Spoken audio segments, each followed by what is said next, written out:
It's, it's a perfectly reasonable card, and for map that it's not bad. Mm-hmm. So, and Greg reminded us this is the starship. If Eplek is piloting, he can retrieve one and add that destiny to the power Yeah. of it, which And he will provides happen four. about as often as it happens with Lando. So Yeah. very rarely, but it's not the worst thing ever, and it'll be 2 destiny with him piloting. Like Yep. it's He adds forfeit 6. So, I mean, it's a solid little card. I mean, I really want to see what the rest of the Knights of Ren are going to be doing. But yeah, this is a good lead up. yeah. I like this. I honestly, looking at this, I hope Kuruk is good. Simply so you have to make a choice like you do with Mara. If you play Mara and Yeah. ship, you can't put Mara on the ground. Like I like cards that force you. I like cards that force you to make a choice like that. So I'm good with it. Moving on, as we just spoiled, we're getting some walkers, everybody. So, Chris, Or speeders. There's a speeder in there. I see one speeder, sir.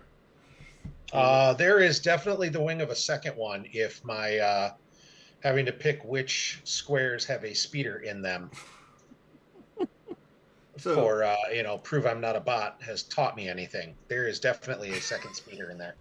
so Chris, what are we getting for walkers, and why walkers? Yeah, and I know obviously everyone's probably hoping just to get the spoilers, so I'll try to make it quick. New objective, walkers have been subsiding awayable. Now it's getting an objective. Huge amount of credit to Stubley as well as Adam, Echo Base Trooper, for their work in this pod. This is a pod driven card. They did great work on this. It looks real good, looks real fun. Basically, blow up the main power generator, do stuff. You all can see it. It's great. It's fun. The title, perfect, matches the back perfectly. Mhm. Imperial troops under the base, and it's so thematic on the back, canceling really important rebel interrupts because their bases exploded, and just doing Walker-like things. So they did a great job. This is a good card, good fun stuff. Important question. Is this going to be a? Is it going to be because it's Imperial occupation, Imperial control? Are we getting a new image? I'm gonna let Greg answer that if he wants to. Just know that the image on Imperial occupation fits perfectly. It does. That's why I was. And Greg is saying, wait and see. So Greg has learned to tease us as well. I don't even hate Ryan making this a whiteboard deck. Like I think Hoth decks should be whiteboarded. They should. I agree. I'm totally game with this. I think this will be interesting. Yeah. I'm not sure. I'm looking at it same as you guys. Like it'll be interesting. I'm not sure if it's going to be super strong right away, which I think is good. I like that design has come in with we're not going to release the objectives at tier 1 level. It's release them a little bit lower, and it's easier to tweak it up than tweak it back. So if it finds out it needs a helper effect, we can sort that out. Exactly. And right off the bat, I like it. Right off the bat, you have to start with the first marker. So, spoiler. But yeah, I like this so far. Great job making this, guys. I'm so glad that Connor was a part of this, as he's one of our biggest Walker enthusiasts. And then, as we just said, we have the Darkside Hoth main power generators. It's going to be the overcard for O switch off V. Darkside is no icons, but if blown away, the light side loses 5 force. Light side does get an icon. Hoth energy shields rules in effect. Your artillery weapons on Hoth are powered. So, definitely a cool card. I'm glad to see that we keep with the whole Hoth energy shield. So, you still have to go slowly under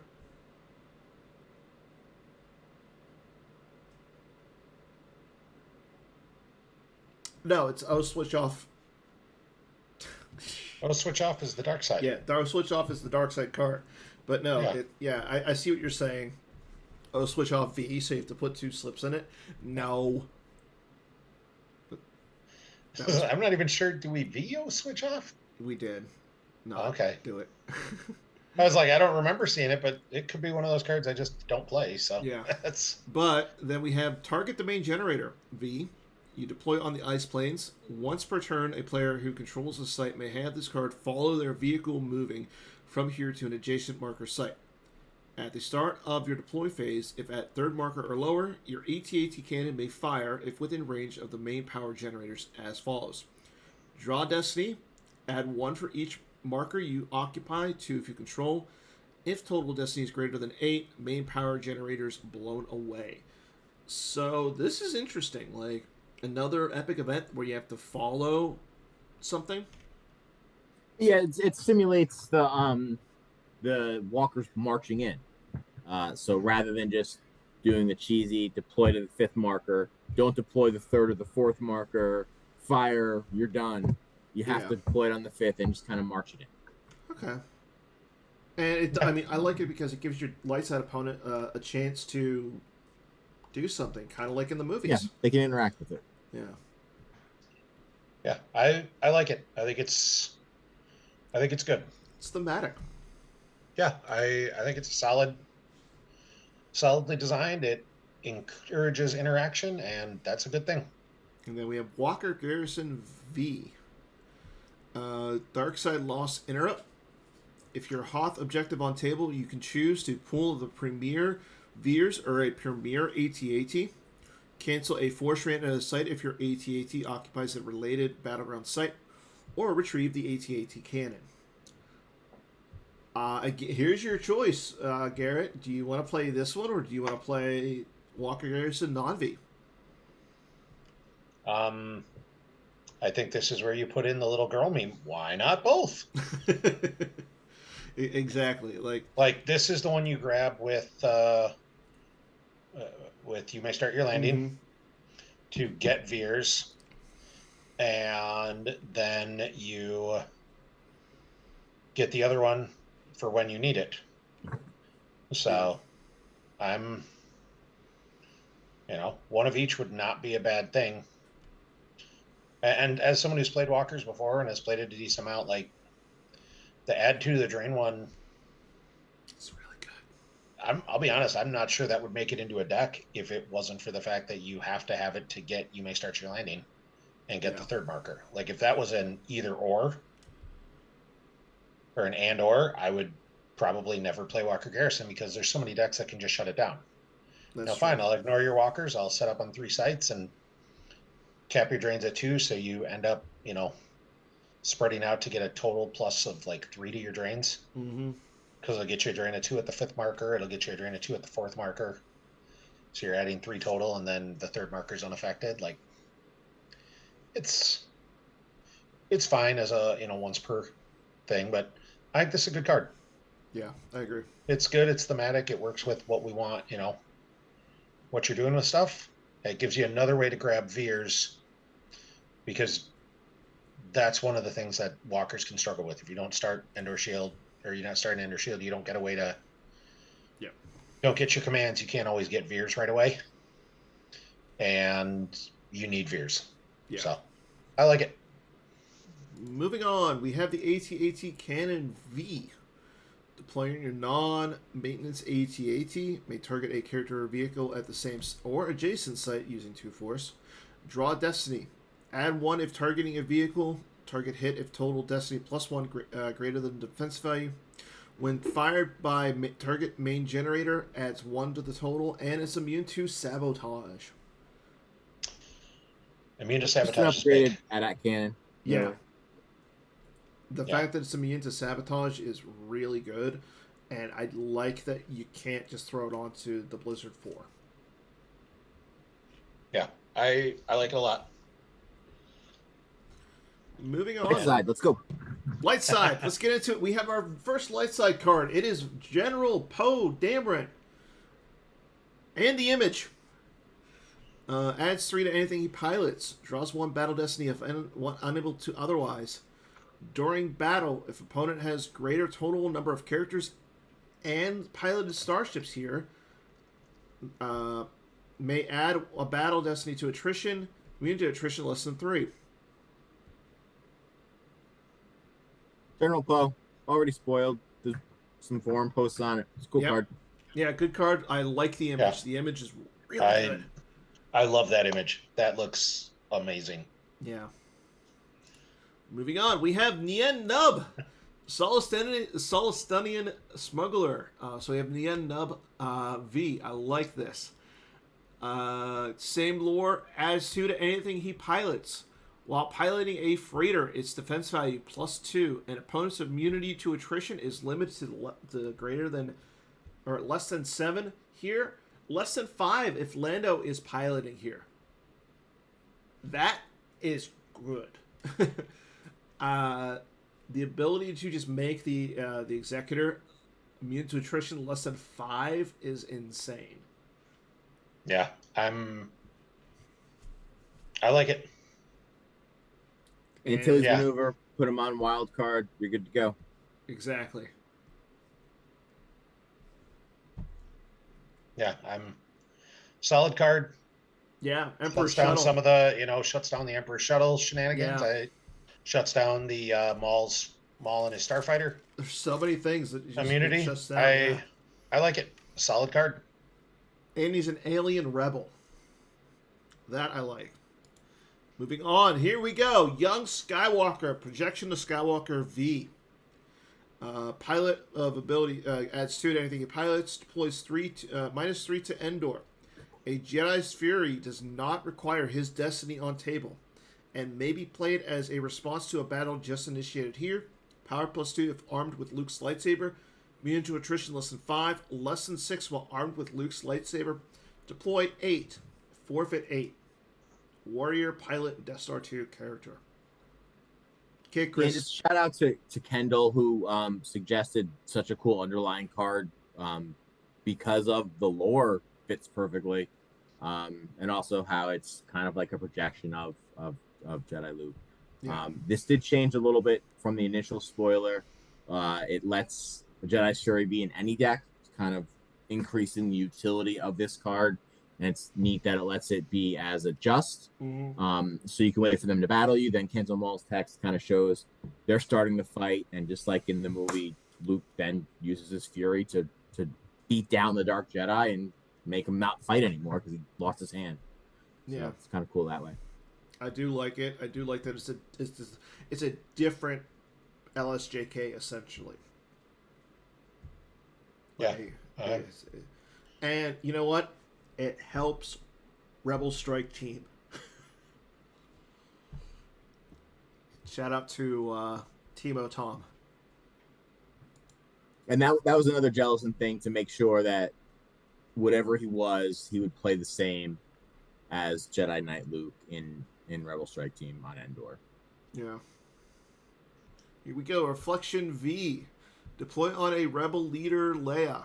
She is defense value and immune to attrition +1. While at a battleground, force drain +1 here, and whenever you initiate a battle with a rebel of ability less than 5, retrieve a force. Retrieve 2 if Leia and an Imperial participating. Lost if a Jedi communing, immune to alter.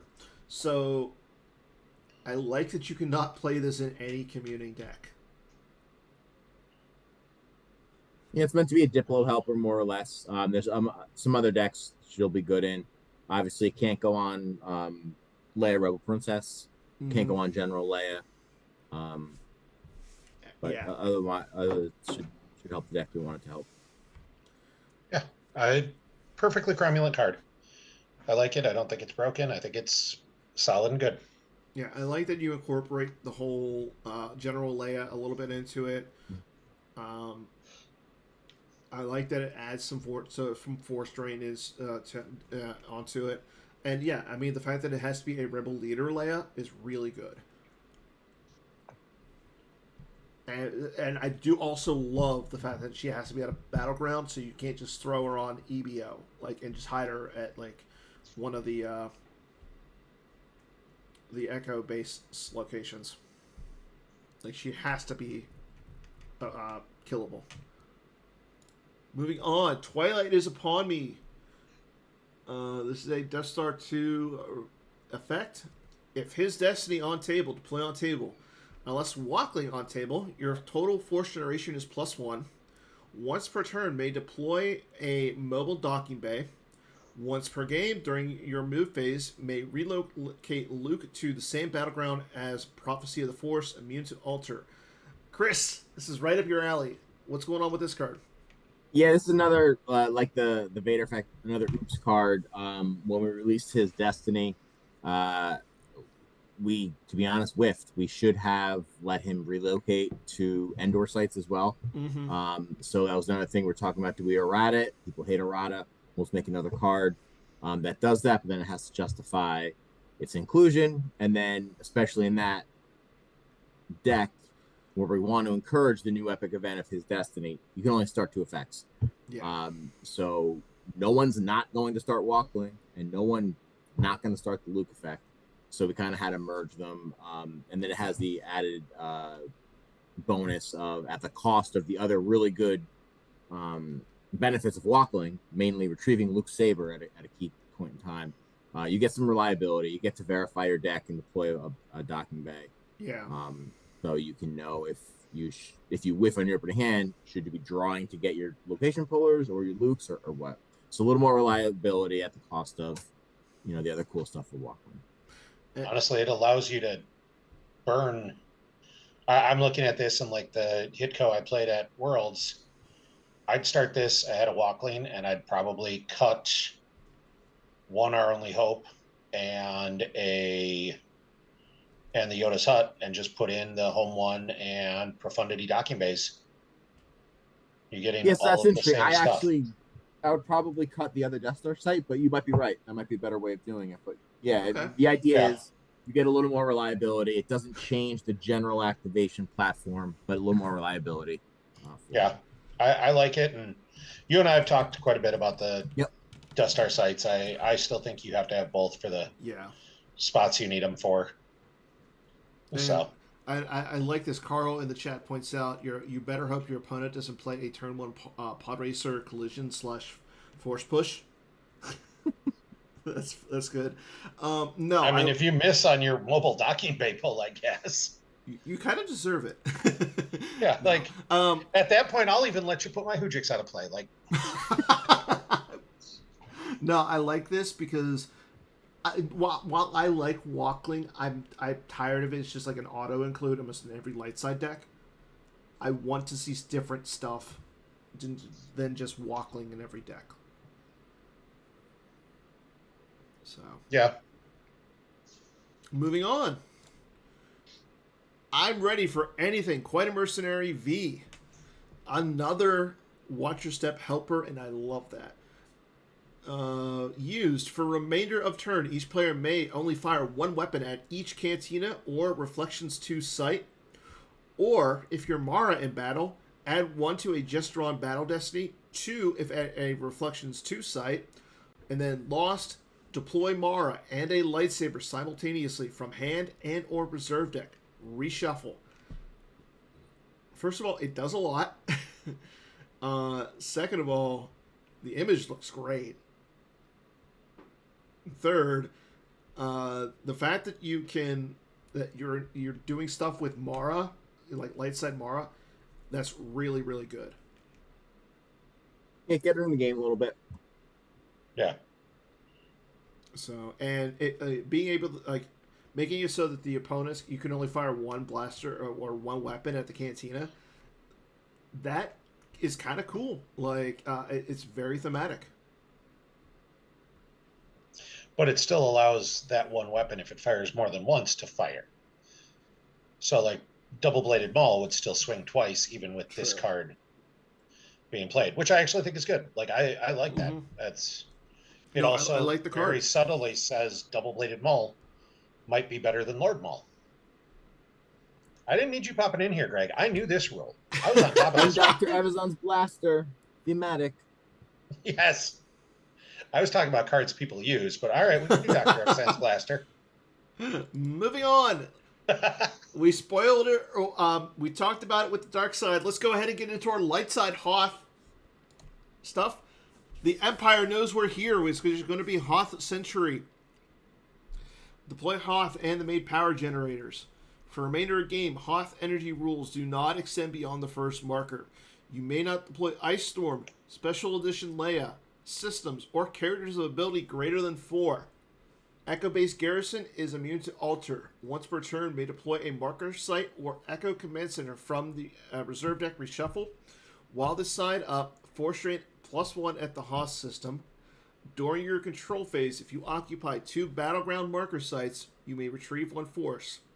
Flip this card if opponent occupies your Hoth location. I like the flip condition. I like this card. This seems like a fun objective. Yeah, it's cool like lightsaber combat. You start off on your good side, and then they interact with you, and all of a sudden you gotta change your game plan. Yeah, I like that. I'm really glad to see, like, we're kind of doing some different stuff.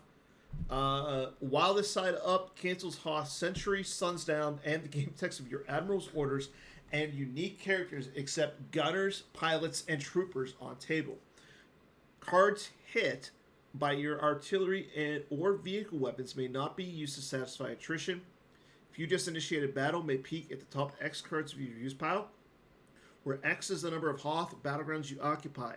Take 1 into hand and shuffle your use pile. Flip this card if opponent does not occupy your Hoth location. So, give us a little bit more. Let's look a little bit into this. So, first of all, why canceling unique characters except gunners, pilots, and troopers? Because the Empire has invaded your base, and everyone is scrambling and chaotic, except for the pilots, right? The people piloting the speeders and piloting the escape ships are the only ones really furthering the rebel mission. But gameplay-wise, also, Reichian on the flip side would be insane, because your reacts on Hoth would all be free. So you could never really ever battle into it because everyone just moves free. Basically, Reichian is use 2 force for remainder of game, your power +1, and move for free. And that's kind of a little absurd. And then there's a few other rebels. General Macquarie would be a little sketch and stuff. I know about Hoth Century getting canceled, but there's just a few other rebels that wouldn't be very good. And combined fleet action on the 7 side would be way too good. So it's kind of just capturing the idea that Imperials have invaded your base. Everyone's scrambling. The speeder pilots got to do their job now. I'm thinking Walkling for Ellersmatic to put it on Riken, make him a pilot. Boom. So in playtesting, for a while, Loris was actually canceled. But then Drew had that great phrase, you can't whack every mole. If people want to use 3 force to do it, have at it. I like how Dan's laughing like this is a stupid idea. I actually think that's this is a great idea. I love it. Garrett, I'm with you. I wanted it nixed on the objective. But, at some point, let the kids have fun. That's okay. If they're waffling. Then Ellers is not immune to alter. That would be the best way is let's just, right before I start this battle, I'll alter Ellersmatic and then boom. I love it. Regardless, Screw your free reacts. Let's go. I'm glad to see that we're getting artillery weapons and vehicle weapons back into the game. And I also love that Ryan Saracen just pointed out this might be a ski speeder deck. Because as long as I believe that they can react for free as long as they're piloted by a resistance character.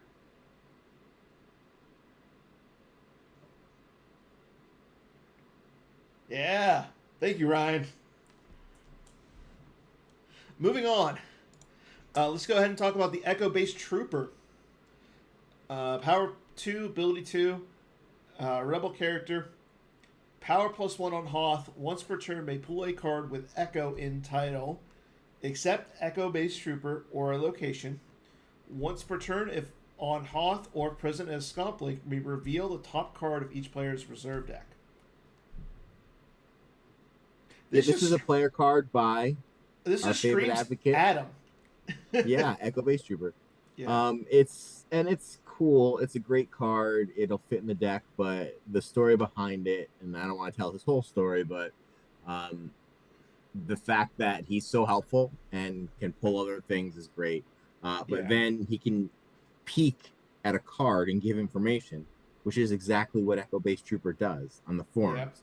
He runs all the data and shares all the information, and he shares it for both sides.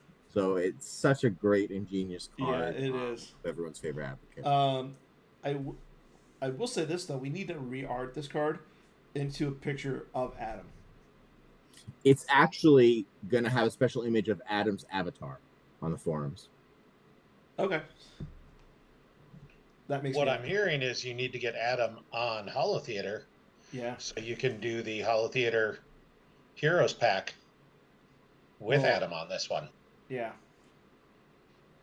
Consider the invite made, Well, Adam. we You can have come to on make sure Holotheatre. we have to make sure that Casey will allow it. Because if it's not a special PC generated, PC created image, we can't alter it.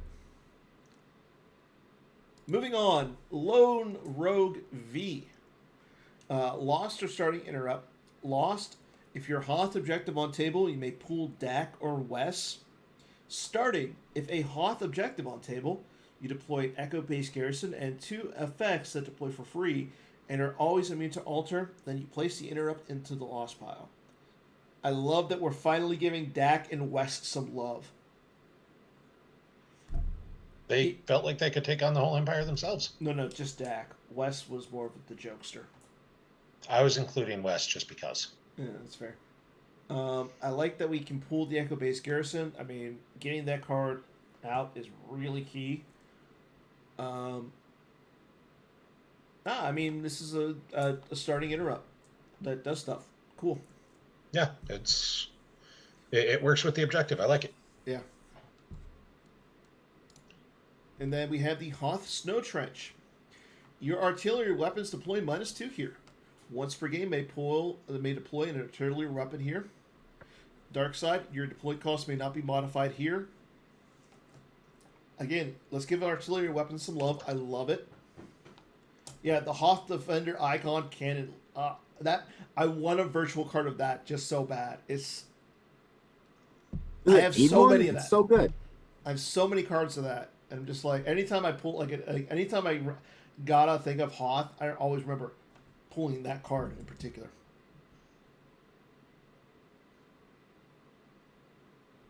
Yeah, I want that cannon to be good so bad, and it's not right now, and it's getting there.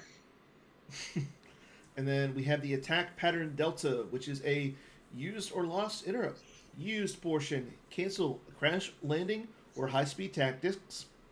Lost, target a T-47. For remainder of turn, target is maneuver +1 and immune to attrition. Or if you occupy 3 Hoth battlegrounds with T-47s, you can cancel a non-immune to sense interrupt just played. So, this making a T-47 immune to attrition is really strong. And maneuver +1. Yeah. That's That's a cute little P-59 you have there. yeah. Be a shame if someone dodged it. So no, I think it's a very solid card. The thematic cancel, crash landing, and high speed tactics is great. I forget what those do, so I'll just They I'll blow just out go. speeders. Yeah, they So crash hopefully landing that card's murdered existence speeders. stops, those decks from being unfair blowouts. That's fair. Yeah. And the immunity to attrition is important Yes. because Oh, yeah. your pilots, sometimes you just need that. I said, Yeah. solid card. I like it. I'm happy it exists. I'm happy the objective exists. Yeah, I loved the whole speeder deck from back in the day when it first came out. And the fact that we have a new one just makes me so happy inside. So, thank you, Chris. Thank you to everybody who made Honestly, this. it's all designed. I know Bill's in the chat. He had a bunch of influential ideas and suggestions that made it onto the cards. This was kind of Drew's baby. He did a great job. Everyone loves the flip condition, so good job by him. Yeah. But really, it's the whole team, Wen, and Jellison as well. Yeah. I'm excited for this set. I cannot wait for October. October's going to be a fun month. Hope so. Yeah. But, yeah, I think it's great. So I'm super glad you're able to come on and devote, some time to hanging out with us and going through all these and put up with my, shenaniganery. It's a good time. It's always fun with you yeah. guys. So before we go, Chris, we got one last thing. You know what time it is. Lore challenge time. Nope, it's Hold not on, Lore challenge. I thought it was tool time. I have Shoot, Twitch I open. didn't get there. The Twitch. Okay, so your challenge tonight, and again, is it's what is the underlying card of this V card? Oh, okay. So you'll have 45 seconds to guess what the card is. Let me go ahead and put up the timer. After I read the card, you'll have your clock will start, and you'll have 45 seconds. Have you won one of these? I don't know. I've had fun every time, so yes. And as we've learned, that's what matters. So I'm going to put the timer up here. Your card is Kanan Jarrus. Your timer starts from Enhanced Jabba's Palace.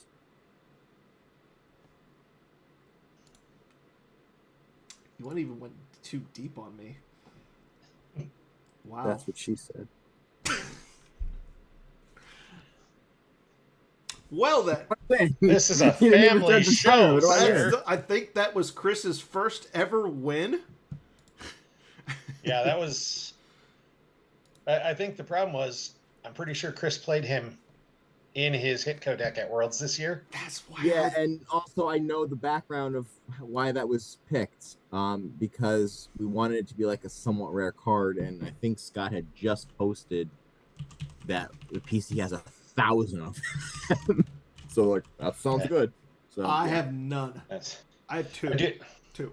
You don't have any? Well, I have two. Dude, next PM me next event we go to together. I'll give you one. I do feel like you missed a shot there, Chris. You could have been like, wait in a little while and phone a friend like the guy did the first Who Wants to Be a Millionaire winner.